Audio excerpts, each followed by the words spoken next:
J'ai un truc avec le 42, cherche pas. Ce nom me ramène à mon père, ce père dont la mémoire est encore vive et qui ne verra pas ma dernière année. Je trouve confirmation du billet 42, appelons-le ainsi, partout dans notre histoire. 42, l'âge que j'ai quand elle naît. Le nombre de mois d'écart qu'elle a avec sa grande sœur, le nombre de lettres des prénoms de tous nos enfants, morts et vivants. Et si on additionne tous nos prénoms et noms complets et qu'on divise par 42, ça fait 4,2. Il y a aussi la date où on a décidé d'avoir ce 5e enfant. En additionnant le jour, le mois et les 2 derniers chiffres de l'année, ça fait 42. Pareil, la date où je suis entrée en phase d'accouchement, ça fait 42. Dans la playlist que je remplissais jusqu'à la veille pour la naissance de notre fille, il y a 42 chansons. Je n'ai remarqué qu'après la naissance. En calculant, j'ai aussi constaté qu'entre le moment où j'avais essayé de lancer la playlist pour l'accouchement et le moment où notre fille est née, il s'est écoulé exactement 2h50. Soit la durée totale de cette playlist de 42 morceaux justement. D'ailleurs, elle est née en 42 minutes. J'ai vérifié plusieurs fois pour être sûre. Ça m'a choquée. Ça fait beaucoup de 42 tout ça. Donc, le 42, date qui précède sa naissance, j'entre en phase d'accouchement. Je le sais parce que les contractions me titillent l'utérus. Alors, pendant que je suis au lit avec notre grande fille qui vient de s'endormir, j'envoie un message à mon mari à 20h42 précisément pour lui dire que je sens mon utérus qui s'active. Il me répond que notre fille va sûrement attendre que la sage-femme revienne demain matin. Une petite heure après, je lui dis que non, elle n'attendra pas. Elle a décidé que c'était aujourd'hui ou demain. Ce sera demain, le temps que tout s'active en 42 minutes. Nos 3 garçons viennent de s'endormir. À ce moment-là, je propose à mon mari d'installer la piscine. Je rêvais d'accoucher dans l'eau depuis notre premier enfant. J'avais jamais osé jusque-là.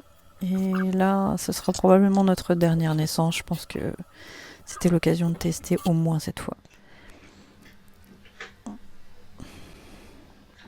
Donc je regarde une petite série dans mon lit en attendant de voir si ça passe, mais effectivement, ça passe pas du tout. Ça contracte suffisamment dans mon ventre pour que je ressente le besoin d'aller aux toilettes. Je descends faire pipi et je constate que la piscine est prête. Donc je vais aller m'installer dedans. On verra bien si c'est ce soir que j'accouche. Dans le doute, j'enchaîne toutes les actions que j'avais prévues de faire le jour J. Préparer ma gourde, lancer la caméra, jouer ma playlist. J'essaie de ne rien oublier. Je suis ma petite fiche mémo. Mais j'ai bien du mal à faire tout ça. Heureusement que j'avais cette fiche à préparer et à suivre. Parce que franchement, cérébralement et physiquement, à ce moment-là, c'est vraiment... Je rame. Donc, quitte à ramer, je vais aller me poser dans la piscine. C'est justement le seul endroit où j'ai envie d'être, quelque part de doux, de chaud, et ne plus bouger. Une fois dans la piscine, je n'arrive pas du tout à lancer la playlist. C'est bête, j'aurais dû m'entraîner avant, pas grave. L'enceinte connectée lance quand même une chanson d'Adèle qui s'appelle Easy on Me, et je trouve que c'est très à propos. Je laisse le mode aléatoire pour suivre la sélection musicale et je tamise la lumière. Ça me soulage instantanément d'être dans l'eau, le temps ralentit, ça va beaucoup mieux. Bon, je vais continuer du coup ma série TV. Une fois installée, je regarde les épisodes qui me restent. Dans la saison, il me reste 3. Je me souviens plus du tout quelle série c'était, mais ça ne va pas être très important. Il y a 3 épisodes qui passent et je me souviens que les épisodes c'était 42 minutes chaque épisode. Et donc il se passe 3 épisodes avant que le travail se lance de façon active. Et pendant ce temps, les contractions continuent tranquillement, mais bien senties. Je me rappelle à moi-même que je sais faire, je parle à ma fille, je lui dis qu'on est en train de le faire et que ça va le faire. Mon mari, de son côté, s'active à réchauffer l'eau et il essaie de maintenir une température constante et je- sa présence ne me gêne pas du tout, il ne me perturbe pas du tout, il est vraiment très discret. Voilà. Je pose mon téléphone qui enchaîne les épisodes de la série en automatique. J'écoute les paroles à moitié tout en me concentrant sur ce qui se passe dans mon corps. Je sens ma fille descendre dans mon col. C'est incroyable. Je la sens bouger entre les contractions. C'est vraiment une merveille d'avoir le temps d'observer tout ça. Je sens que je suis comme spectatrice de mon propre accouchement. J'ai vraiment le temps de goûter chaque minute, chaque évolution du processus. Et je reconnais tout ce qui se passe. Je reconnais déjà les sensations de la descente, etc. Mais dans l'eau, j'avoue qu'il y a quand même une forme de contemplation encore plus grande. On en profite encore mieux. C'est plus léger. Il n'y a pas d'inconfort corporel ou moteur qu'on pourrait avoir quand on est avec la gravité normale. Et puis au final, bon, même si j'aurais pu bouger facilement, j'ai très peu bougé. Je suis restée quasiment dans la même position tout le long, sauf quelques fois où je suis sortie pour aller aux toilettes et revenir très vite parce que dehors j'avais beaucoup trop froid. C'était fort désagréable, j'avoue. Ça, c'est le petit côté inconvénient. Mais une fois dans l'eau, j'étais vraiment au meilleur endroit, dans la meilleure place, bien au chaud, accoudé sur le bord de la piscine, à genoux sur le sol rembourré de la piscine, le dos immergé à moitié. C'était vraiment je me sentais vraiment bien là. J'étais en train de somnoler à moitié entre les contractions. Je profitais de mes pauses justement. Et puis tout d'un coup, la poche des os se perce après une énième contraction anarchique. Pas si intense que ça. Mais par contre, la sortie des os, c'était vraiment comme un jet puissant qui transperce l'eau entre mes jambes. J'étais hyper surprise par l'événement et c'était vraiment très impressionnant. À ce moment-là, je lâche. Oh putain, j'ai percé la poche là.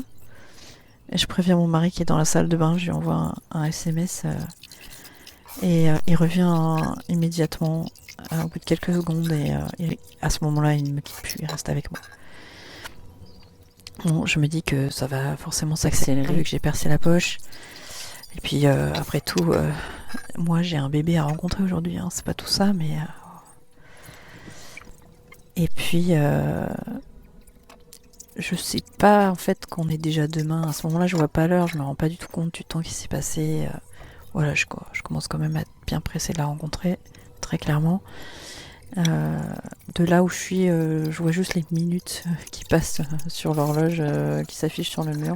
J'ai aucun repère temporel et à la limite, tant mieux. C'est mon mari qui gère le timing.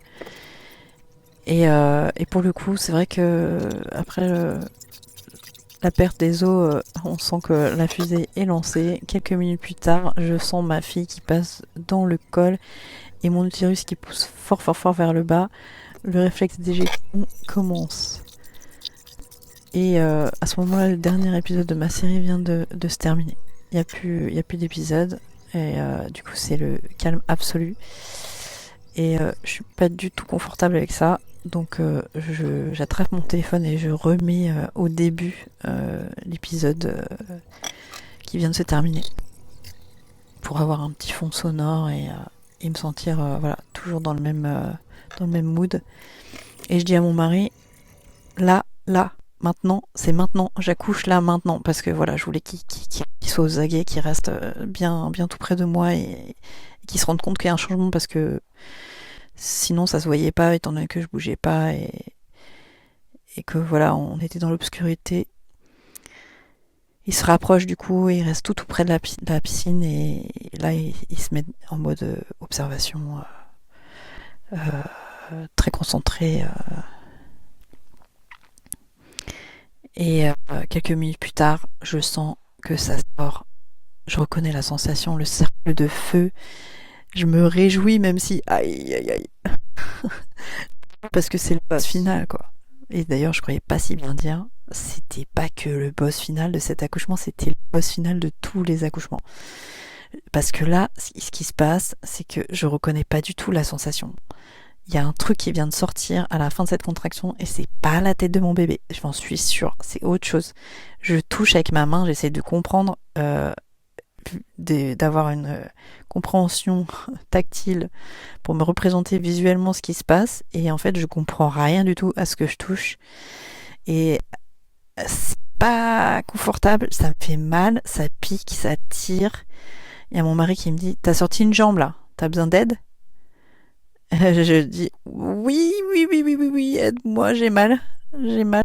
Et il écarte un tout petit peu mon vagin et l'autre jambe sort directement. Ouf, j'ai plus mal.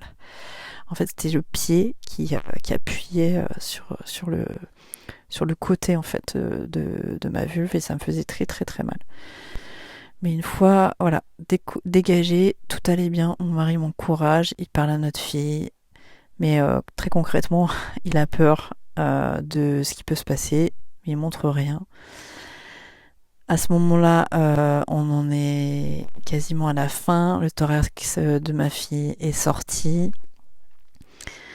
Ça fait vraiment bizarre hein, d'avoir ce corps qui flotte à moitié en dehors de moi. Je me répète que c'est bientôt fini, j'ai confiance. Je continue à sentir mon corps pousser. Je l'accompagne mais sans forcer. Et là, il y a une petite main qui veut sortir. Mon mari la stimule un petit peu et elle pop dehors. La deuxième sort juste après. Et là, une grosse vague arrive, une grosse vague de contraction. Là, je me sens prête, je me sens forte. Je sors les grognements sourds très très très profonds.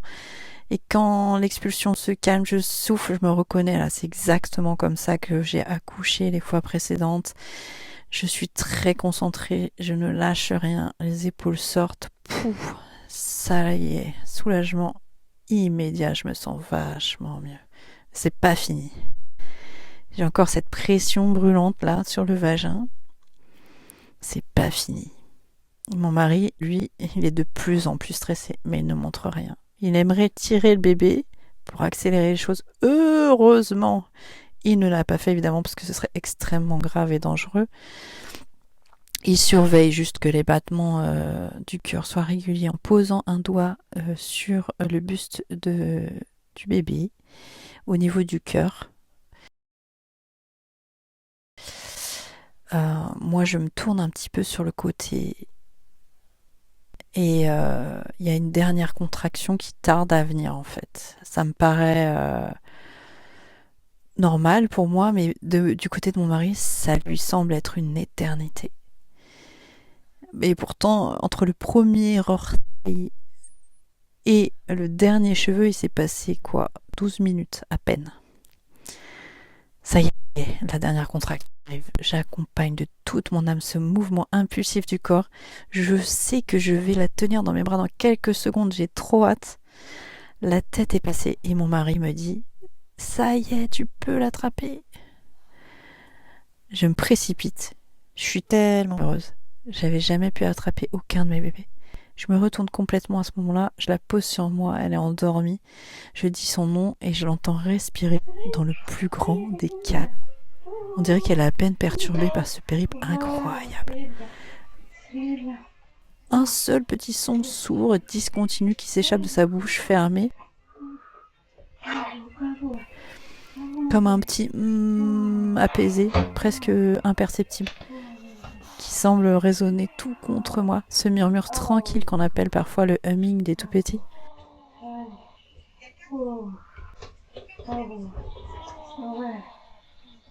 Ce chant du sommeil que font les bébés quand ils se laissent aller au creux du repos, comme un bourdonnement rassurant, qui dit au monde qu'ils sont en sécurité.